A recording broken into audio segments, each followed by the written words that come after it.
So just prepare yourself by feeling your body like always. Just notice immediate sensations, what's happening inside you. Just stay present with yourself.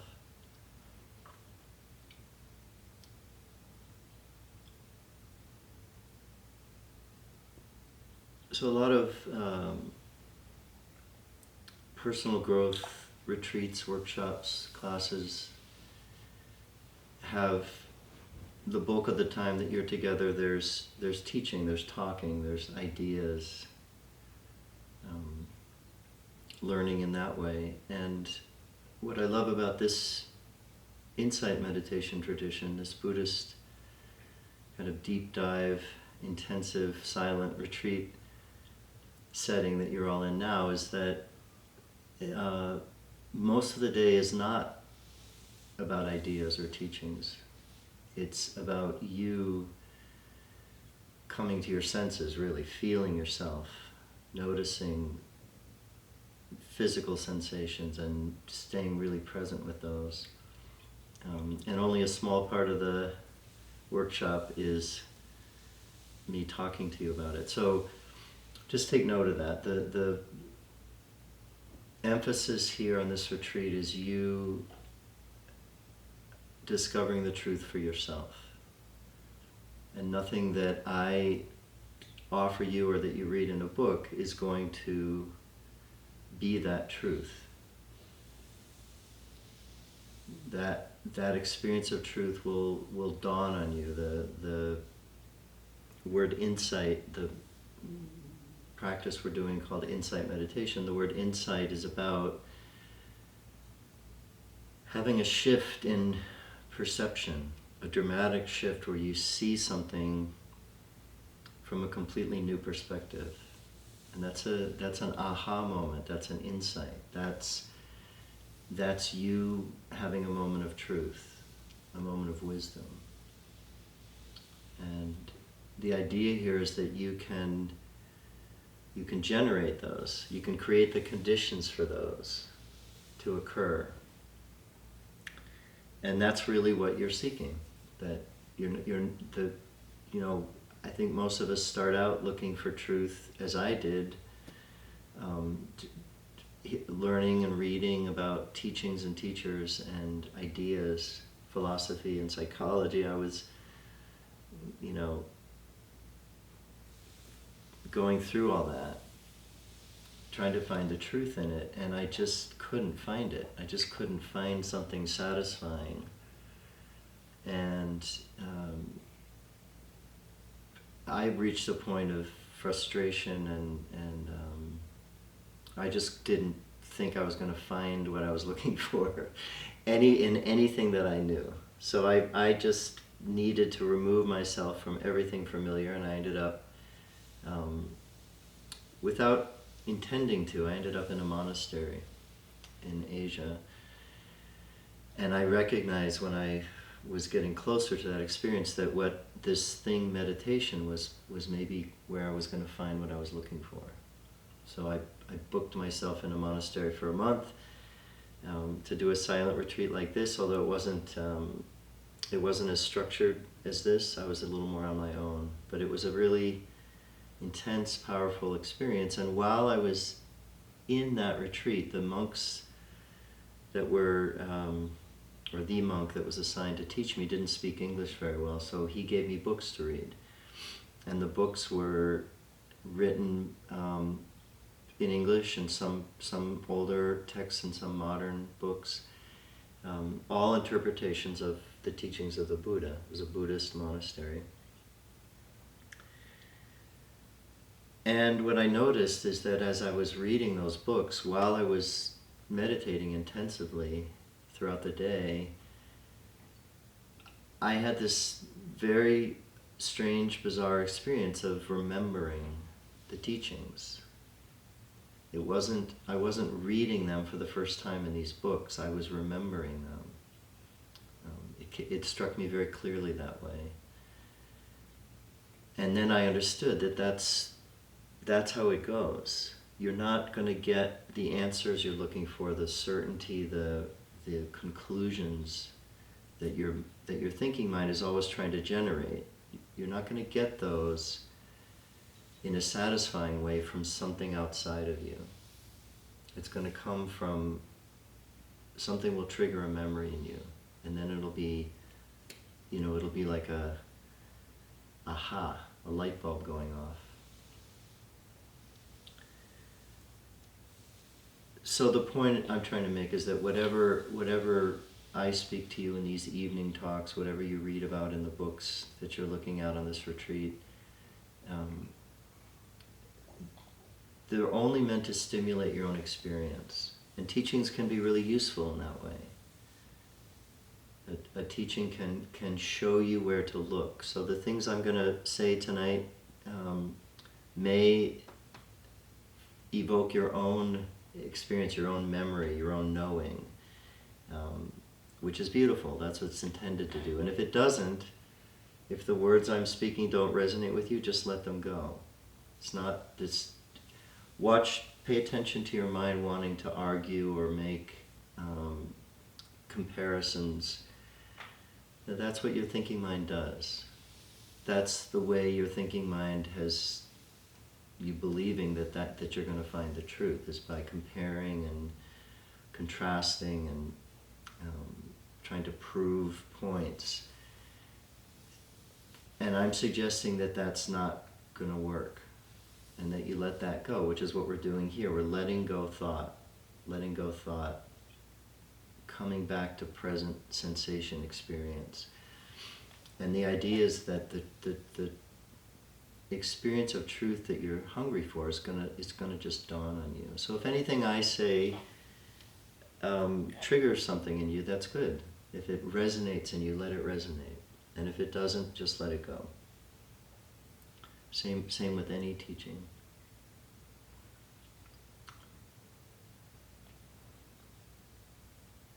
So this context, this intensive retreat, one way to think of it is that we're corralling the ego. You're corralling your ego. You're putting some pretty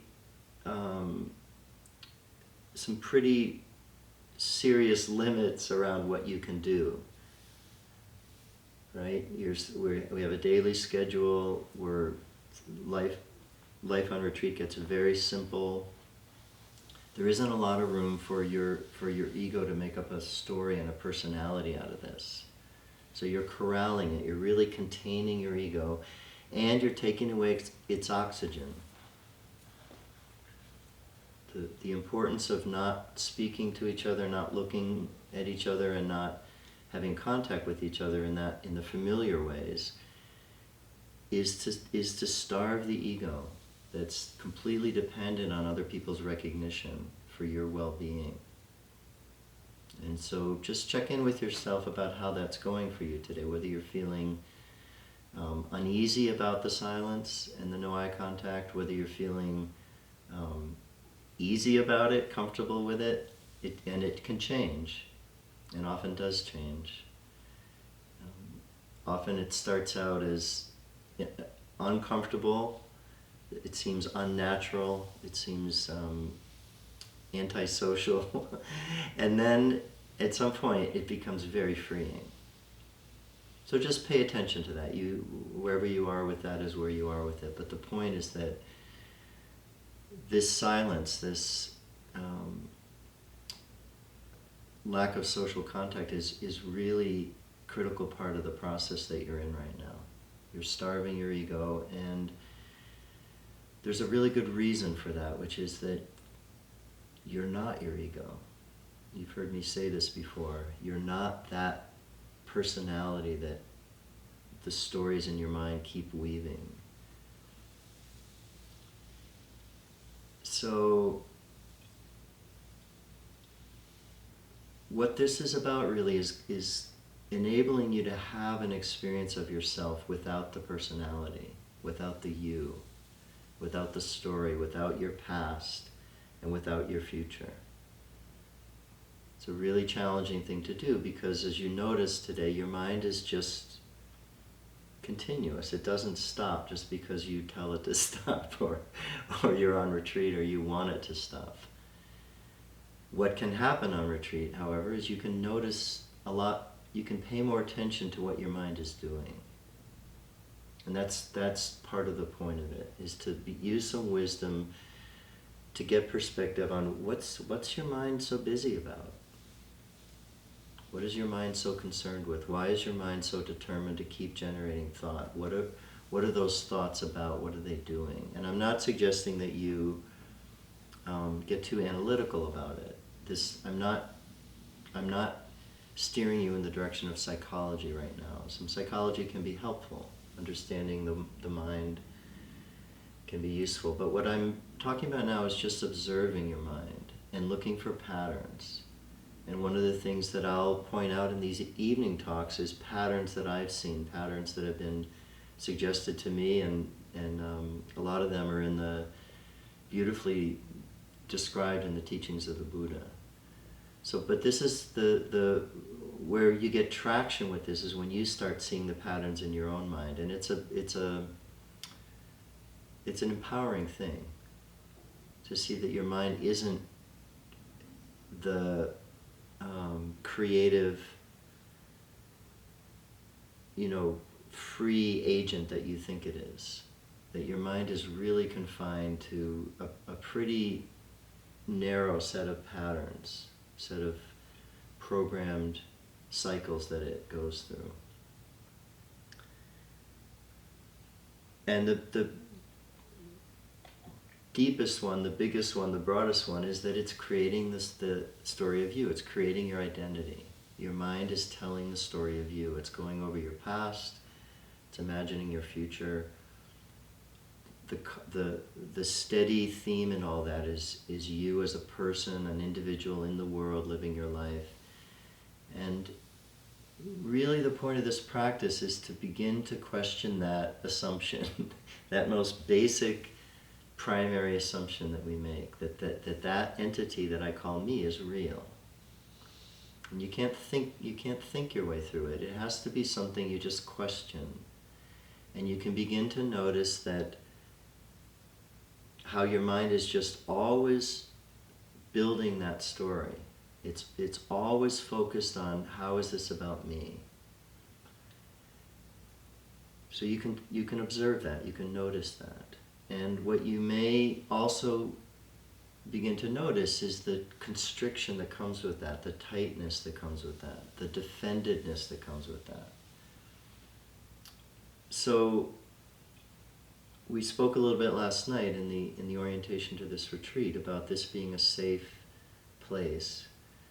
Part of what makes it safe is that people aren't looking at you and people aren't talking to you. And it's not that people looking at you and talking to you makes something inherently unsafe, but it does mean that you don't have to be somebody for anybody else. You don't have to try to get people's approval. You can't. There's nothing you could do on this retreat to get people's approval. You can't develop your personality very far on a retreat like this. You're nobody here. You don't have it. There's nothing for you to do here. There's no project for you to complete. There's no task for you to accomplish. There's no challenge for you to take on, other than the work of being present, the challenge of just being present, which is certainly challenging. But what I'm talking about is that there's very little room to build your personality here on this retreat. By intention, we've taken away your work, your identity in that sense. If you're paying attention, you'll see that your ego will scramble to put together a new identity as the monastic or the retreatant or the meditator or the person who's holy and going on this holy journey. Your ego will scramble to recreate a new identity, and it's helpful to notice that you might be striving to be recognized as the best meditator, or the best person on retreat in some way. Just notice if you notice that, and have a chuckle at it, because the ego is so determined to create a personality, it'll create a personality anywhere, anytime, out of anything. But the point of this containment, this very constricted containment, very tightly knit schedule of very simple activities, is that there's nothing to make out of it. You can't make anything out of it. You're here to let that go. You're here to undo whoever you think you are, whatever you think you are. Just let it fall away.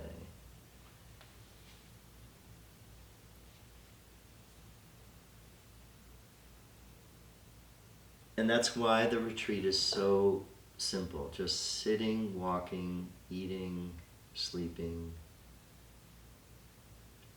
maybe some yoga, some reading, very, very simple activities, so that you can't start to build a new persona out of this.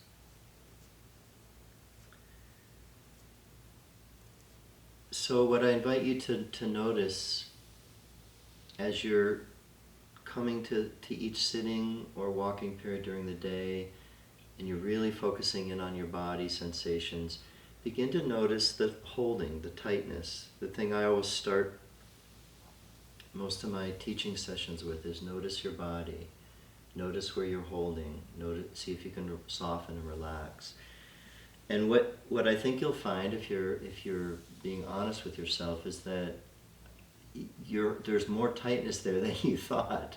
There's more holding on than you thought, because we get used to it. We get accustomed to being guarded.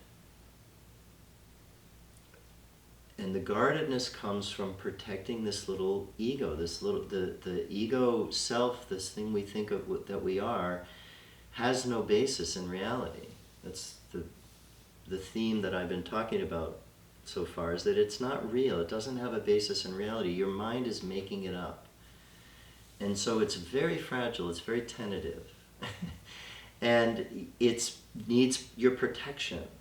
And to the degree that you're identified as a person, as a self, you're gonna be guarded. You're gonna be guarding that little self. It's very fragile. It's extremely vulnerable.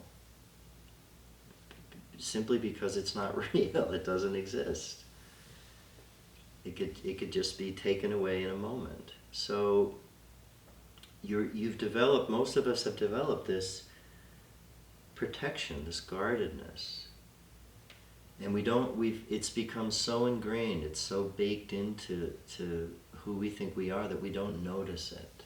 We don't notice that we're guarded until we start to do this, until we take a whole day, to just be with our body and feel the sensations.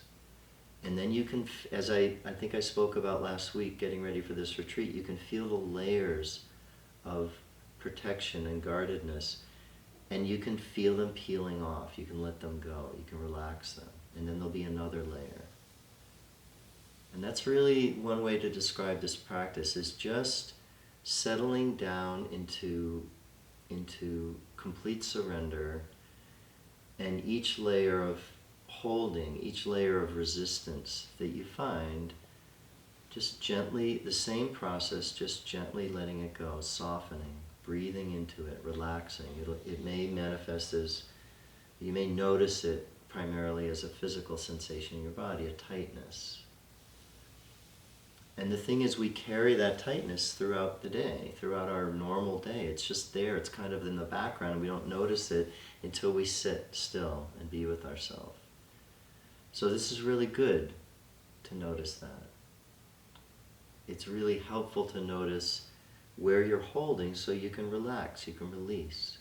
And the point of this environment is your needs are met, there's nothing for you to do, it's ultra safe, nothing ever happens here at Sky Meadow that, things happen, but nothing very dramatic. So this is a good place to let go, and you've got days ahead of you to just keep letting go. And that's what this retreat format is for. It's to create a super safe, super protected environment for you to let go. And at the same time, we're starving the ego so that you can't get in, it's harder for you to get the ego engaged in this process. It's harder to get the self engaged. You can do it. Your ego's very good at that. But it's the conditions here make it more difficult. So really it's all the conditions here are actively promoting you more deeply letting go. And if it's, as that's occurring to you, you'll notice just this extreme or new sense of vulnerability. Just being very, very open, very vulnerable, very soft, very sensitive. You'll feel things. It's like being naked. So you're shedding your layers and you're getting naked, and the amazing thing about our bodies is we have this incredible layer of skin that's so sensitive. Can feel the wind and the sun and the water and the rain and the cold and the hot. So you're letting go of your defendedness, you're letting go of your guardedness, and you're becoming more sensitive, more open, more feeling more sensations. So really notice that, really go into that. Let sensations really take you. The sensation of the breath moving the belly up and down. It's an incredibly satisfying sensation if you just allow it to be. The sensation of walking, that hardness of the floor and your feet moving. The sensations of all the ordinary things, walking across the room, going outside. Notice after a sitting or a period of sitting, when you open the door to go outside, just notice how you're just blasted with sensations. And it's barely spring here. There isn't that much going on outside. But when you open that door, it's just all sensations. Birds singing, wind blowing, rain falling, sun maybe. So open yourself to those sensations. We're coming to our senses.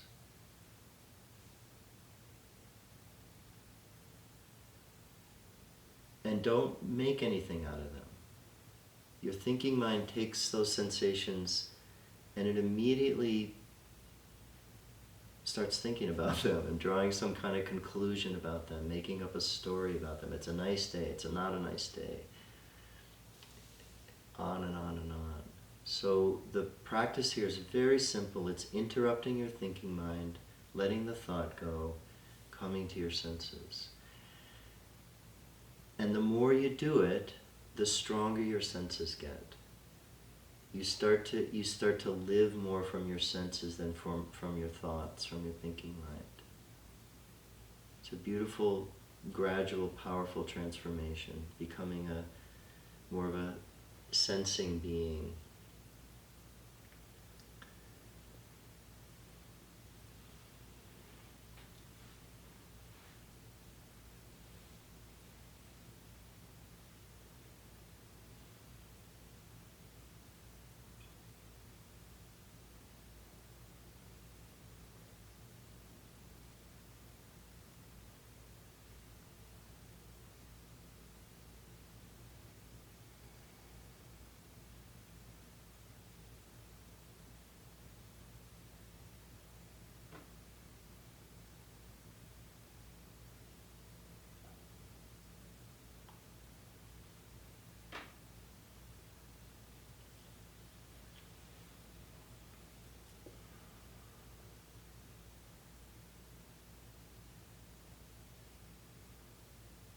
So there's resistance to doing this. And the first day or days, often that's what you're dealing with, is your body's resistant to sitting still, doesn't like being confined in this way, doesn't like sitting still so much. It's going to complain, it's going to want to move. There's going to be that impulse to move that energy, and just see if you can soften that, just relax that impulse. Soften, relax, let that impulse go, and then notice what happens next. You feel this overwhelming urge to get up and scream and run around, and just see what happens if you relax that and soften that, and then notice what happens next. So that hopefully you're noticing, you're learning that you can't force your mind, you can't force your body. It's not going to work that way. You just have to soften, you just have to bend, you have to allow. And that's what the practice is teaching us. Just with every breath, just let go, let that breath be, let go of that thought, just allow. And just notice what happens as you keep doing that. And if you're noticing that it's a lot of work, it certainly can feel that way. It will, the beautiful thing about an extended retreat like this, a 5-day retreat, is that it will gradually get easier. Or maybe more quickly it'll get easier. You'll pass through resistance. Resistance is just your ego mind wanting to keep a hold of you, wanting to keep your attention focused on it. And so there's resistance. We don't want to follow the schedule. We don't want to let go of that thought. There's resistance. And see if you can just do it